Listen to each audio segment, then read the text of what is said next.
فوزان یوسف، عضو هیئت ریاست مشترک حزب اتحاد دموکراتیک (PYD) در گفتگویی نکات مهمی را درباره وضعیت جاری و توافقات اخیر بیان کرد. دیدار بین عبدی و شرع مثبت نبود. دمشق از کردها می‌خواهد همه چیز را تسلیم کنند. دمشق می‌خواهد روژاوا به وضعیت پیش از سال 2011 بازگردد. تسلیم شدن برای ما غیرقابل قبول است. دولت از ما می‌خواهد نهادهای خود را منحل کنیم. اکثر شبه نظامیانی که به ما حمله می‌کنند از داعش هستند. دولت نمی‌خواهد کردها به حقوق خود دست یابند.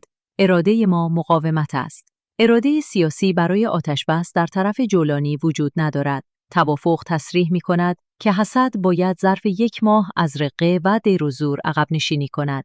این نیروهای جولانی هستند که توافق را نقض می‌کنند، نه ما.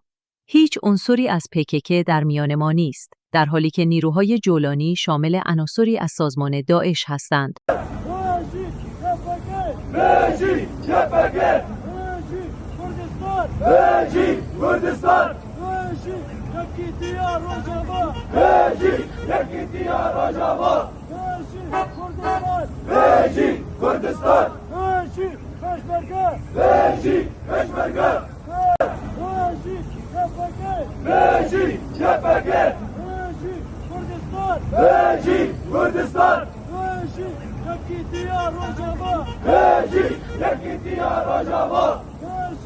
شواج هوا حمیراج ملت می کوبانی ملت حسکی هوای کرده مرا دیرو 1026 نودی یکانه اند آلانا نشونه هر کس راگاندن چتا دبیجی اند باجار حسکی نو ما حسکی بری تشتکی نرونده اب همی گینجن اما کیزو تایبتینا نکتن حرکت تنه قوت می هندری د باجار داجی خود گره تشتک نینه روش آرامیه ام همو ملت خاص با ورز دکن ام دبین برخو بدن حیان قوت گینجه کوبانی حیان گنجن حسکی گنجن هر دره هبن ون پشت وان بن و برخودانی که جیان به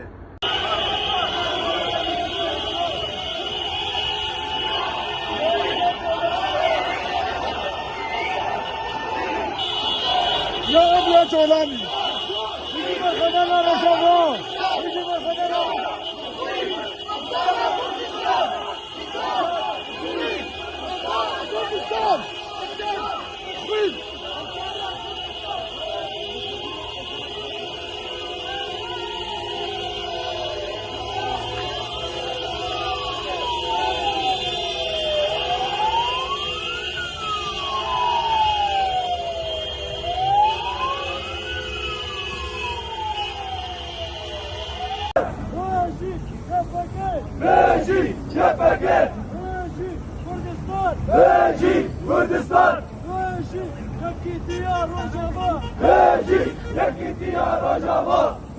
نهال بازار قامش لو هر کودیچه جوان بهتر تبلی سفربریه دبن سفربریه گشتی جبوی پارستنا خاکا روجاوا بوست ببوست جوان به هرمه گله به هرمه لقادانا رخت و سلاح خو لبدن خو کرنا و به پیامتن بجی بر خدانا قامش لو بجی بر خدانا باکور کردستانه بجی بر خدانا آمده گله درکه تماما جبوتا جبو شرفان ما يبقى ويبقى ام حمل سلبيانا